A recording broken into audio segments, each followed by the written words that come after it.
This is a training video for the Moms Club of Alexandria Northeast consignment sale.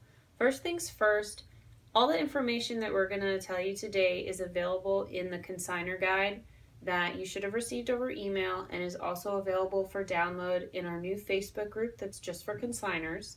So we really encourage you to read through that and make sure you know all the different pieces of information that are important about the sale.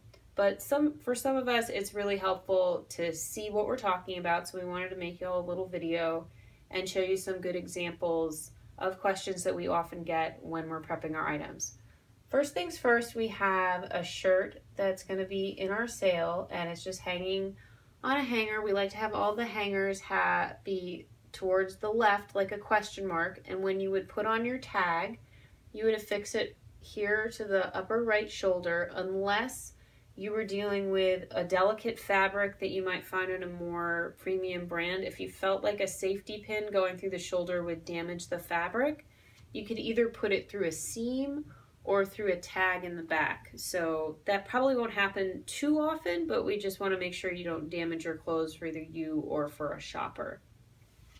So next, we're going to show you how to hang pants. One example of hanging pants is getting a pants hanger, and we would recommend that you would also safety pin under here. So you would take a safety pin at the waistband and loop it over the hanger just to make sure that your item stays on the hanger because we want it to sell. Another way, if you don't have pants hangers at your disposal, is to take a regular hanger and use safety pins in a way so that the pants stay on the hanger and don't slide around too much. So with these pants, you'll see that they've been hung in the notches of the hanger and at a depth on the waistband so that it really can't be tugged around too much, or even when I pull it up, it's really not going to move that much. If you had hung it down below on the straight part of the hanger, it would slide around too much, and we find that shoppers don't buy items as much that aren't hung well, so that's why we're encouraging you to hang them in certain ways. Because at the end of the day, we want you to make as much money as possible. Next, we're going to show you how to hang a set. So a lot of cute kids clothing is sold in matching sets. So this is a cute Le Top set. It's a more premium brand. And this set is going to be prepared with just a regular hanger for the top. And then you see a rubber band right here. And that's because you have a pants hanger on the back that's got the pants on there. So this way the shopper can see both the pants on the back, the shirt on the front. But it's really important to have that rubber band right here because you want the item to stay together as one piece, and your tag would reflect that it's a set.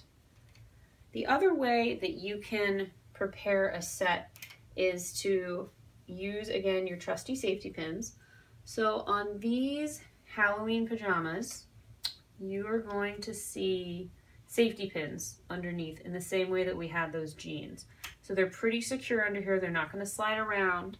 And the other thing that's important about this set, when you're pinning pants underneath, make sure that the pants can show, because otherwise the shopper might not be able to find them. And you want them to quickly be able to move through the racks because they might just move right past yours.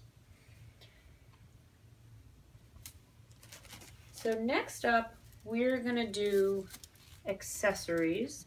So first things first, we have some socks.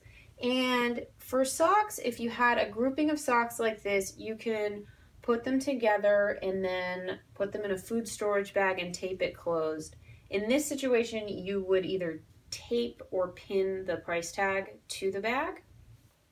And we sell accessories either individually or in groups. We sell bibs, hats, and other accessories, and they're sold in the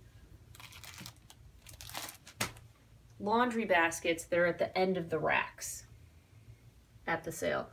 Here we have a pair of shoes. So these are a little harder to see, but bear with me.